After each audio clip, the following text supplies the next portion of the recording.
வணக்கம், வெல்கம். இது சிம்பிளி சமையல். நான் உங்கள் ரேகா. எல்லோரும் நலமுடன் இருக்க இறைவனை வேண்டுகிறேன். இன்றைக்கி நம்ம பார்க்க போகிறது ஒரு அருமையான குழம்பு ரெசிபி.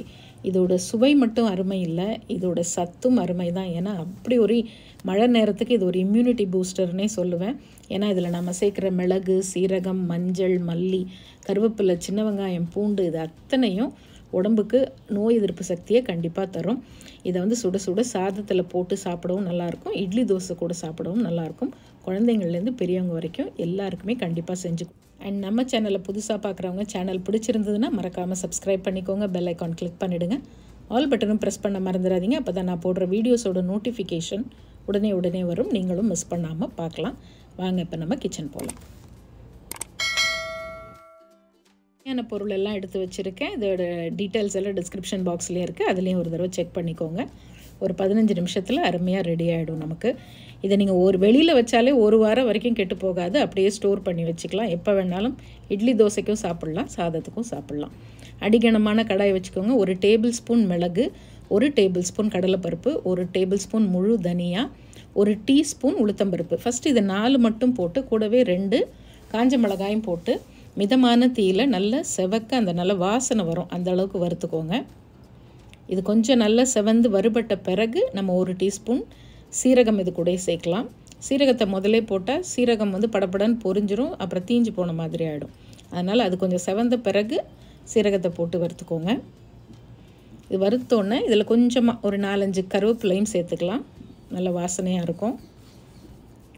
அதுக்கப்புறமா துருவின தேங்காய் ஒரு 2 டேபிள் ஸ்பூன் போட்டு இது கூடவே வறுத்துக்குங்க. லேசாக அந்த தேங்காய் ப்ரௌனாக மாறணும், ட்ரையாக ப்ரௌன் ஆகும்.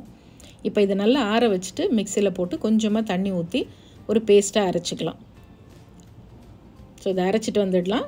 அரைச்சிட்டு வந்தோடனே நம்ம குழம்பு தாளிச்சிடலாம். ஸோ அதாய் கடாய் வச்சுக்கோங்க. 3 டேபிள் ஸ்பூன் நல்லெண்ணெய், கண்டிப்பாக நல்லெண்ணெயில் செஞ்சால் தான் இது டேஸ்ட் ரொம்ப நல்லாயிருக்கும்.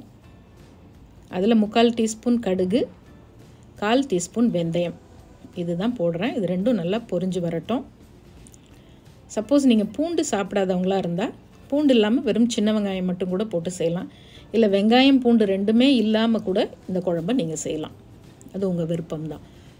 ஆனால் பூண்டும் வெங்காயமும் சேர்த்து செய்யும் போது இது இன்னும் சுவை ரொம்ப நல்லாயிருக்கும்.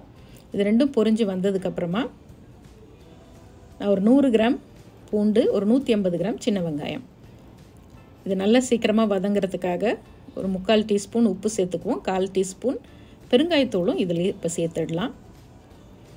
கொஞ்சமாக ஃப்ரெஷ்ஷான கருவேப்பிலையும் சேர்த்து ஒரு கண்ணாடி பதம் அளவு முதல்ல வதங்கி வரட்டும். இப்போ இது நல்லா வதங்கிறதுக்குள்ளே ஒரு சின்ன எலுமிச்சம்பழம் அளவு நம்ம புளியை ஒரு 150 ml தண்ணி, 1 கப் தண்ணியில் நல்லா ஊற வச்சு கரைச்சி எடுத்து வச்சுக்கோங்க. இப்போ வெங்காயம் நல்லா வதங்கிடுச்சு. இப்போ ஃப்ளேமை கொஞ்சம் சின்னது பண்ணிவிட்டு நம்ம என்ன பண்ணலாம், அடுத்தது இதுக்கு தேவையான மற்ற ஐட்டம்ஸையும் சேர்க்கலாம்.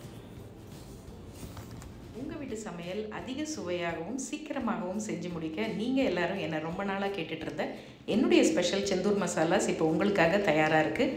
தேர்ந்தெடுக்கப்பட்ட முதல் தரமான பொருட்களை கொண்டு ட்ரெடிஷ்னல் கிரைண்டிங் ப்ராசஸில் எங்கள் வீட்டுக்கு நாங்கள் எப்படி அரைப்போமோ அதே மாதிரி உங்களுக்காகவும் நானும் என்னுடைய குழுவும் சேர்ந்து செஞ்சுருக்கோம்.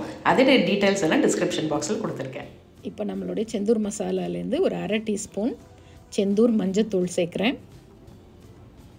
கலப்படம் இல்லாத சுத்தமான ஃப்ரெஷ்ஷான முதல் தரமான மஞ்சள்லேருந்து செய்கிற மஞ்சத்தூள் நம்மளுடையது. அதுக்கப்புறமா நம்மளுடைய குழம்பு மிளகாய் தூள்லேருந்து 1 டேபிள் ஸ்பூன் அளவு குழம்பு மிளகாய் தூள் சேர்த்துக்கோங்க. இப்போ தூள் சேர்க்கும் போது தீயை கொஞ்சம் மிதமாக வச்சுக்கோங்க.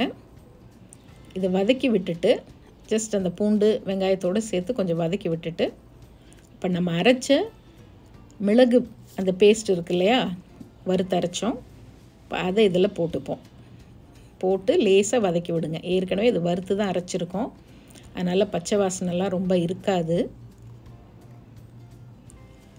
இந்த மிளகு பேஸ்ட்டை போட்டு இந்த எண்ணெயோடு சேர்த்து பூண்டு வெங்காயம் கூட சேர்த்து வதக்கி விட்டுடுங்க. வதக்கி விட்டுட்டு நம்ம கரைச்சி வச்சு புளியை இதில் சேர்த்துடலாம். ஸோ அந்த புளி தண்ணியிலேருந்தே கொஞ்சம் மிக்சியில் ஊற்றி கலந்து ஊற்றிக்குங்க. இந்த குழம்பு கொஞ்சம் திக்காக தான் இருக்கும். திக்காக நல்லா எண்ணெய் பிரிஞ்சு வரும்போது தான் அதோட சுவையும் மணமும் அவ்வளோ நல்லாயிருக்கும். இப்போ எல்லாம் நல்லா கலந்து விட்டுடுங்க. ரொம்ப திக்காக இருந்ததுன்னா கொஞ்சமாக தண்ணி கலந்துக்கலாம். எப்பயுமே பச்சை தண்ணி சேர்க்காதீங்க, வெது வெதுப்பான சுடு தண்ணி சேர்த்துக்கோங்க. இப்போ கரெக்டாக இருக்குது அந்த கன்சிஸ்டன்சி. நல்லா கலந்து விட்டுட்டு அப்படியே கொஞ்சம் கொதி வர ஆரம்பிக்கும் இல்லையா, அந்த சமயத்தில் நம்ம மூடி போட்டு தீயை கொஞ்சம் கம்மி பண்ணிக்கோங்க. ஒரு மிதமான தீயில் ஒரு 5 நிமிஷம் நல்லா இது கொதிக்கணும். அப்படி நல்லா கொதிக்கும் போது அந்த புளி, நம்ம போட்ட குழம்பு மிளகாய் தூள், அதோடைய பச்சை வாசனை எல்லாம் நல்லா போயிடும். 5 நிமிஷம் கழித்து மறுபடியும் ஓப்பன் பண்ணி ஒரு தடவை கலந்து விட்டுக்கோங்க.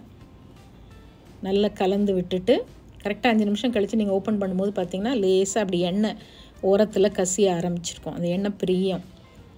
ஸோ அந்த இடத்துக்கு வந்த உடனே இப்போ நீங்கள் என்ன பண்ணுங்கள், மறுபடியும் மூடி வைங்க. இப்போ நல்லா சிம்மரில் வச்சுடுங்க. சிம்மரில் வச்சிட்டிங்கன்னா நல்ல எண்ணெய் பிரிஞ்சு அப்படியே கமகமன்னு நல்ல ஒரு வாசனையோட குழம்பு உங்களுக்கு ரெடி ஆகிடும். கரெக்டாக 5 நிமிஷம் கழித்து ஓப்பன் பண்ணிங்கன்னா பாருங்கள், எண்ணெய் நல்லா பிரிஞ்சு வந்திருக்கு, குழம்பு நல்லா திக்காக இருக்குது. இது கொஞ்சம் ஆற ஆற இன்னும் கூட கொஞ்சம் திக்காகிடும்.